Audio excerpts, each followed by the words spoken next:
গাড়ি নিয়ে চলে আসলাম আরশিয়াকে রিসিভ করার জন্য, কারণ আজকে আমরা ব্যাক করব ঢাকা থেকে কুমিল্লা, কুমিল্লা থেকে ঢাকা। হ্যাঁ, আমরা কুমিল্লা থেকে ঢাকা যাচ্ছি। দীর্ঘ অনেক দিন নিজের বাসায় বেড়ানোর পরে চলে যাচ্ছি আবার নিজের বাসায়, কাঙ্ক্ষিত ঢাকায়।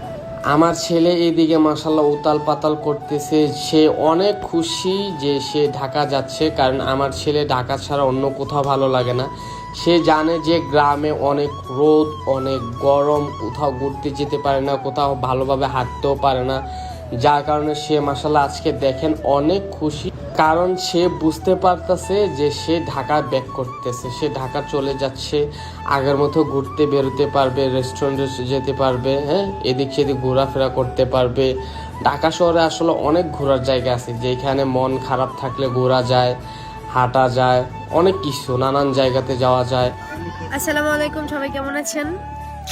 সো আমাকে বসায় রেখে সে আমার জন্য অবশেষে গাড়ি নিয়ে আসলো। আজকে ওয়েদারটা হচ্ছে বৃষ্টি হবে অনেক, বুঝছেন, মানে বৃষ্টি হইছে তো, মেঘলা আকাশ তো, মানে আকাশের আবহাওয়া তেমন অবস্থা তেমন ভালো না। আমারও ঠান্ডা লেগে আছে, দেখেন এখানে আমার কাছে আসার জন্য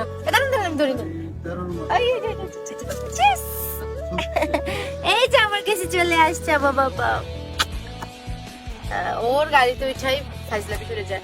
তো আজকে আমরা ঢাকা ব্যাক করছি। গ্রামে ছিলাম এতদিন, সবার সাথে আড্ডা দিলাম, মজা করলাম। তো এখন থেকে আমাদের ব্লগ স্টার্ট হবে। তো আমাদেরকে অনেক মিস করছেন, ইনবক্স অনেক মেসেজ দিচ্ছেন, ভাই নতুন ভিডিও কোথায়। আহা চিল্লাও কেন, এবারে নেন তো, আবার যাইতে চাইতেছে। তো এতদিন ভিডিও দিতে পারি নাই, দুঃখিত। আর আমি গ্রাম থেকে আসলে সবসময় ঠান্ডাটা সাথে করে নিয়ে যাই, বুঝছেন, এটা আমার অভ্যাস। আমরা দুইজনেরই ঠান্ডা, শাহিনেরও তিনজনেরই ঠান্ডা লেগে গেছে। সবাই ভালো থাকবেন, সুস্থ থাকবেন। আর আপনাদেরকে আরেকটা জিনিস দেখাবো, সেটা হচ্ছে কিভাবে বাসায় গিয়ে গেন্ডারিকে জ্বালাতে হয়। অনেকদিন তাকে গেন্ডারি বলি না। এই যে আমাদের সাথে আমাদের আরেকটা অতিথি যাচ্ছে, এই যে আমাদের পাখি। আপনারা, আমি জানি না আমি এটা ভিডিওতে দেখাইছি নাকি না, পাখিটাকে একদম ছোট্ট আনছিলাম। ওর গায়ে এই যে ফসম গুলা দেখতেছেন, ওইটা যে ওর শরীরের এই ফসম গুলা, এইগুলা পর্যন্ত ছিল না, মানে একদম ইয়ে ছিল। সাইরাপো পাখিটা যখন আনি তোর ফসম ছিল, একদম ছোট্ট বেবি ছিল না। এই বেবিটারে কিন্তু পাইল্লা বড় করছে আমাদের স্যার, মিস্টার গ্যান্ডারি স্যার। একদম ফসম, ও ধরতেই দেয় না, মানে ও পড়ে যাবে, আমি ধরি, ও ধরতে দেয় না। তো পড়ে যাও, পড়ে যাও।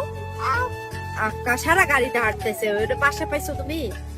হ্যাঁ, তুমি কি বাসায়, তুমি যেমন করো।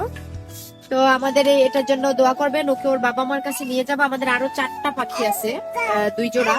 ওইগুলো আমরা আমাদের বাসার সিকিউরিটির কাছে দিয়ে আসছি, যাইয়া রিসিভ করবো। সো শেষ পর্যন্ত দেখতে থাকেন, আমাদের পাখিগুলাকে রিসিভ করবো, বাসায় আনবো। আল্লাহ হাফেজ, সবাই ভালো থাকবেন, সুস্থ থাকবেন। পাপা পাপা টাটা দিয়ে দাও। গাইস, অনেকদিন পরে ঢাকাতে যাচ্ছি, প্রায় কুরবানি ঈদের আগে আসছিলাম, এখন ঢাকা ব্যাক করতেছি। অনেক লং একটা জার্নি ছিল কুমিল্লাতে। সো দেখতেই পারতেছেন আমার মুখ চেহারা একদমই শুকাই গেছে। আমি গ্রামে গেলে মানে শ্যুট করতে পারি না, আমার অসুস্থ হয়ে যায় হয়। আর আপনাদের আশি আপুকে তো দেখলেন, ও কথাই বলতে পারতেছিল না, বারে বারে ওর নাকে কথা বাজতেছিল। ও কথা বলতে গেলে ওর নাকে বাজে, ওর নাক টোটালি অফ হয়ে আছে ঠান্ডার কারণে। ইমার্জেন্সি ঢাকা নিয়ে ওকে ডক্টর দেখে ওকে ওষুধ নিতে হবে। আর আমাদের হ্যাপি ফ্যামিলির জন্য সবাই দোয়া করবেন ইনশাল্লাহ। এই যে দেখেন আমরা চলে যাচ্ছি ঢাকাতে, আলহামদুলিল্লাহ খুব সুন্দর একটা জার্নি ছিল, আর গাড়িটাও অনেক ভালো ছিল, খুব আরামদায়ক গাড়ি। ধীরে ধীরে চলে যাচ্ছি নিজের গন্তব্য ঢাকাতে। আর এদিকে আরশিয়া শাহিরের যত্ন নিতেছিল, খুব ভালো লাগতেছিল আলহামদুলিল্লাহ। সবাই আমাদের জন্য দোয়া করেন। আর যে যেখান থেকে ভিডিওটা দেখতেছেন অবশ্যই সবার জন্য দোয়া করি, সবাই ভালো থাকেন, সুস্থ থাকেন, পরিবার নিয়ে হ্যাপি থাকেন। আমার বাবাকে দেখেন, ও সারাটা গাড়ি চিল্লায় বেড়াইতেছে, মানে মনে হইতেছে যে ও বাসায় আছে। ও এরকম ভাবে গাড়ির ভিতরে চলাফেরা করতেছে, ও বুঝতেছে না যে ও গাড়ির ভিতরে আছে। দেন আমরা একটু ব্রেক করে গাড়ির তেল নিয়ে নিই, যেন আমরা আবার আরামসে ঢাকাতে পৌঁছাতে পারি। দেন এখানে তেল নিয়ে আমরা আবার রওনা দিয়ে দিলাম ঢাকাতে, চলে যাচ্ছি। দেখা হবে আমাদের বাসায় গিয়ে, তখন পর্যন্ত আপনারা অবশ্যই পাশে থাকবেন। বাসা আসার পরে দেখি আমার ছেলে পুতুলের সাথে কথা বলতেছে। আমার ম্যাডাম আমাকে সাবধান করতেছে যে এইবার বুঝবা চান্দু, তোমাকে ঢাকা নিয়ে আসছি।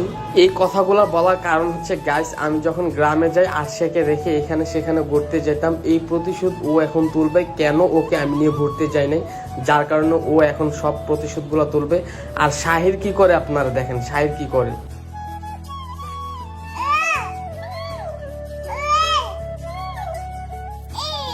তো কি বুঝলেন গাইস, ও বোঝাতে চাচ্ছে যে ওর বন্ধুর সাথে অনেকদিন পরে দেখা হয়েছে, ওর বন্ধুর সাথে হাই হ্যালো করতেছে যে তুমি কেমন আছো, অনেকদিন পরে তোমার সাথে দেখা।